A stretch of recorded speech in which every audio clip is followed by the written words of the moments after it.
ఈ ధనుసు రాశి వారికి 2025 సంవత్సరం మే నెలలో రాహు యొక్క గోచారం ఏ విధంగా ఉందో తెలుసుకుందాం. సో రాహువు ఎప్పుడైతే మూవ్ అవుతున్నారో వీళ్ళకి 4వ స్థానం నుంచి 3వ స్థానంలోకి మూవ్ అవుతున్నారు. కుంభరాశి అనేది 3వ స్థానం అవుతుంది ధనుసు రాశి.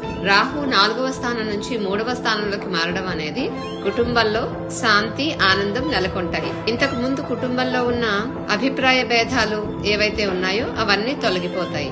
మీరు మీ కుటుంబ సభ్యులతో మరింత సమయాన్ని గడపగలుగుతారు. ఇది మీ యొక్క వ్యక్తిగత సంబంధాలను మరింతగా బలపరుస్తుంది.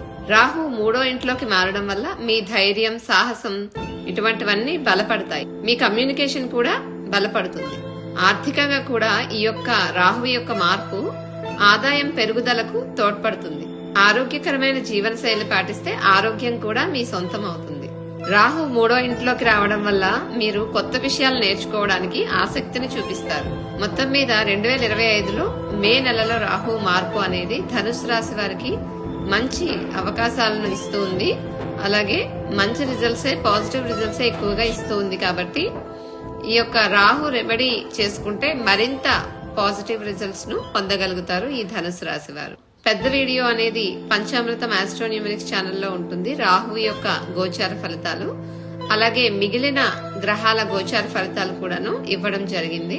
అవి కూడా చూసి తెలుసుకొని వాటి పరిహారాలు కూడా సపరేట్ గా వీడియోలో తెలియజేయడం జరిగింది. సో అవి కూడా మీరు తెలుసుకొని ఆ పరిహారాలు చేసుకున్నట్లయితే నెగటివ్ రిజల్ట్స్ ఏవైతే నెగటివ్ రిజల్ట్స్ కొన్నైనా ఉంటాయో అవి మీరు తప్పించుకోగలుగుతారు. మొత్తం పాజిటివ్ రిజల్ట్స్ పొందగలుగుతారు. శుభం.